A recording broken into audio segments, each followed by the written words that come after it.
இன்றைக்கி மட்டன் பிரியாணி எப்படி செய்யலான்னு பார்க்கலாம். ஒரு குக்கர் எடுத்துக்கோங்க. 3/4 kg மட்டன் போட்டிருக்கோம். அது கூட மஞ்சள்தூள், தண்ணி, 2 ஸ்பூன் இஞ்சி பூண்டு பேஸ்ட் போட்டுக்கலாம். இது ஒரு 5 to 6 விசில் விட்டுக்கோங்க. மட்டன் நல்லா இந்த மாதிரி குக் ஆகிருக்கும். இதை ஒரு பாத்திரத்தில் மாற்றிக்கலாம். இப்போ ஒரு குக்கர் எடுத்துக்கலாம். 3 ஸ்பூன் நெய் விட்டுக்கோங்க, 2 ஸ்பூன் ஆயில் விட்டுக்கோங்க. இப்போ பிரியாணி ஸ்பைசஸ் போட்டுக்கலாம். பட்டை, கிராம்பு, பிரிஞ்சி இலை, அன்னாச்சி பூ 1, 4 பெரிய வெங்காயம், 4 தக்காளி, பேஸ்ட்டாக அரைச்சி வச்ச வெங்காயம் தக்காளி. இது ஃபஸ்ட்டு வெங்காயத்தை போட்டு வதக்கிக்கலாம். கொஞ்சம் வதங்கினதுக்கப்புறம் 2 ஸ்பூன் இஞ்சி பூண்டு பேஸ்ட் போட்டுக்கோங்க. கலர் மாறினதுக்கப்புறம் தக்காளி போட்டுக்கலாம். தக்காளி வெங்காயத்தையும் ஆட் பண்ணிக்கலாம். ஒரு 5 மினிட்ஸ் வதக்கிக்கோங்க. இப்போது chilli powder, garam masala 1 spoon, chicken masala 1 spoon, biryani masala மட்டும் 2 ஸ்பூன் போட்டுக்கோங்க. Mutton masala 1 spoon. இதை நல்லா ஆட் பண்ணி வதக்கிக்கலாம்.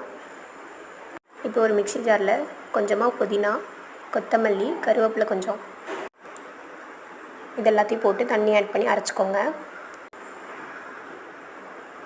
அரைச்ச பேஸ்ட்டை இது கூட கலந்துக்கோங்க.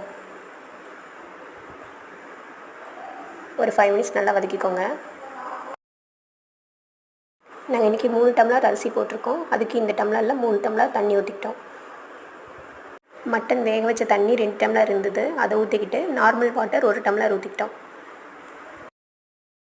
இப்போ வேக வச்ச மட்டன் இதில் ஆட் பண்ணிக்கோங்க. தேவையான அளவு உப்பு போட்டுக்கோங்க. இப்போ ஒரு 10 மினிட்ஸ் நல்லா கொதிக்கட்டும். இந்த மாதிரி நல்லா கொதி வர்றப்போ அரிசி போட்டுக்கலாம். கூடவே கொஞ்சம் புதினா, கொத்தமல்லி போட்டுக்கலாம். 1 ஸ்பூன் நெய் விட்டுக்கோங்க.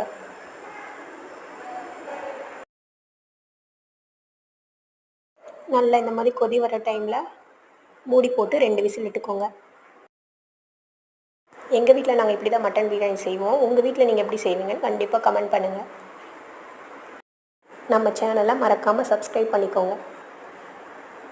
அவ்வளோதான். 2 விசில் வந்ததுக்கப்புறம் சுட சுட பிரியாணியோட ரைத்தா வச்சு சாப்பிட்டா சூப்பராக இருக்கும், நல்லாயிருக்கும்.